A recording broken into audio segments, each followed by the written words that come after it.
ചോദ്യമൊന്നും അല്ല. ഞാൻ കല്യാണം കഴിക്കാൻ വേണ്ടി റിലേഷൻഷിപ്സ് ഒക്കെ ഉണ്ടായിരുന്നു, അത് വർക്കായില്ല എന്നുള്ളതാണ്. അല്ലെ, പലപ്പോഴും നമ്മളെ അമ്മമാരൊക്കെ പറഞ്ഞു തരുമല്ലോ, നമ്മളൊരു ദാമ്പത്യ ജീവിതം മുന്നോട്ട് കൊണ്ടുപോകണമെങ്കിൽ അഡ്ജസ്റ്റ് ചെയ്യണം, കോംപ്രമൈസ് ചെയ്യണം എന്ന് പറയുമല്ലോ.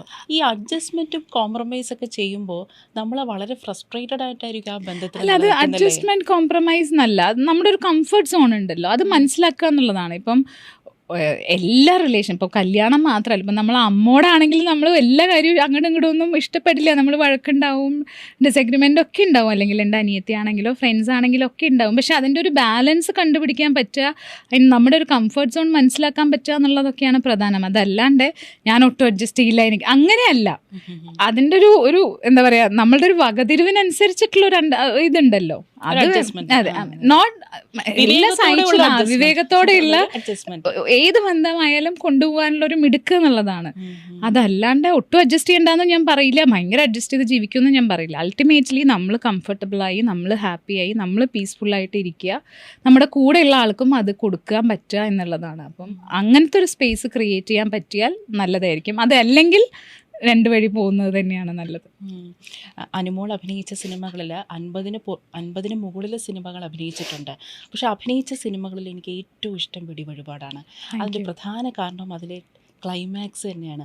കാരണം അതിനകത്തെ പ്രവീണ അവതരിപ്പിച്ച ആ ഒരു കഥാപാത്രം, പ്രസാദം കൊടുക്കുന്ന ആ ഒരു സീന്, എൻ്റെ മനസ്സിൽ ഞാനെന്ന പ്രേക്ഷകർ ആ സീനിനെ മനസ്സിലാക്കിയിരിക്കുന്നത് ആറ്റുകാലമ്മ നേരിട്ട് വന്ന് പ്രസാദം കൊടുക്കുന്നതായിട്ടാണ്.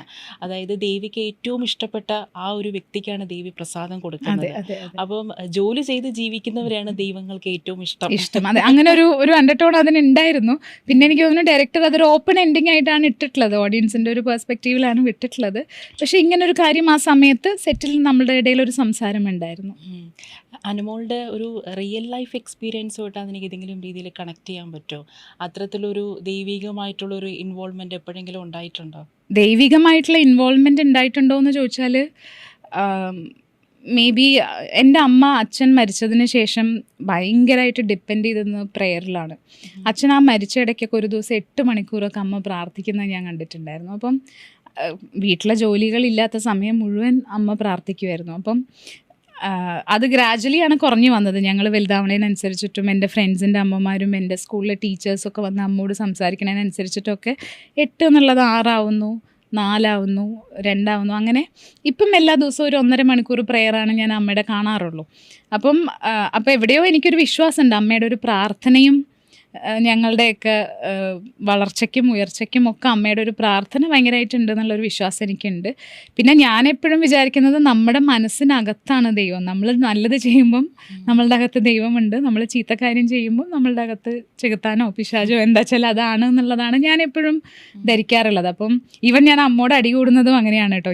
ഞാൻ എനിക്ക് വിശ്വാസമൊക്കെ ഉണ്ടെങ്കിലും നമുക്ക് ഈ അമ്മമാരോട് അടി കൂടണമല്ലോ. അപ്പോൾ ഞാൻ അമ്മ അമ്പലത്തിൽ പോകാൻ പറഞ്ഞാൽ ഞാൻ പോവില്ല.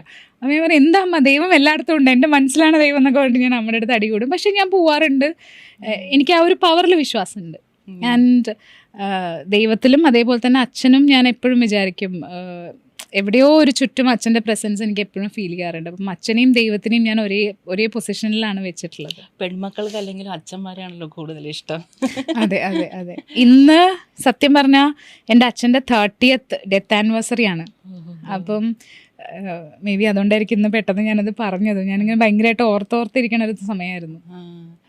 എനിക്ക് പലപ്പോഴും ഈ ഇൻ്റർവ്യൂവിൽ അനുമോൾ പറഞ്ഞിട്ടുണ്ട്, അതായത് ഈ വെടിവഴിപാടിൻ്റെ സെറ്റിൽ ഒരു മഹാറാണി പോലെയാണ് അനുമോൾ ട്രീറ്റ് ചെയ്തതെന്നുള്ളത്.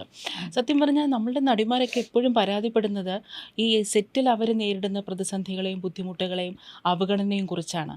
അപ്പോഴാണ് അനുമോളുടെ ആ ഇൻ്റർവ്യൂവിൽ വളരെ പോസിറ്റീവായിട്ടുള്ളൊരു നോട്ടായിട്ടാണ് എനിക്ക് തോന്നിയത്. വളരെയധികം നല്ല രീതിയിൽ എനിക്ക് ട്രീറ്റ്മെൻറ്റ് കിട്ടി, മഹാറാണി പോലത്തെ ഒരു ട്രീറ്റ്മെൻറ്റ് കിട്ടി എന്നുള്ളത്. പക്ഷേ എല്ലാ സെറ്റുകളിലും ഇപ്പോൾ നേരത്തെ പറഞ്ഞ പോലെ തന്നെ 50-ന് മുകളിൽ എല്ലാ മനുഷ്യരും ഒരുപോലെയല്ല. ഇപ്പം നമ്മളുടെ ലോകത്തെടുത്ത് നോക്കിയാലും ഈ സ്റ്റുഡിയോയിലെടുത്ത് നോക്കിയാലും ഇവിടെ 10 ആൾക്കും 10 സ്വഭാവമാണ്. അപ്പം അതുകൊണ്ട് നമുക്ക് ഒരു സ്ഥലത്തൊരു മോശം നടന്നു എന്ന് വിചാരിച്ചാൽ എല്ലാവരും മോശമാണെന്നും പറയാൻ പറ്റില്ല. ഇവിടെ നല്ലത് നടക്കുന്നതുകൊണ്ട് എല്ലാവരും നല്ലതെന്നും പറയാൻ പറ്റില്ല.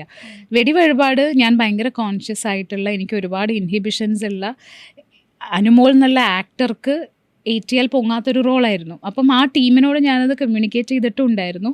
പക്ഷെ അവർ ട്രൈ ചെയ്ത് നോക്കാം എന്നുള്ള രീതിയിലാണ് നമ്മൾ ആ പ്രോജക്റ്റ് ചെയ്യുന്നത്.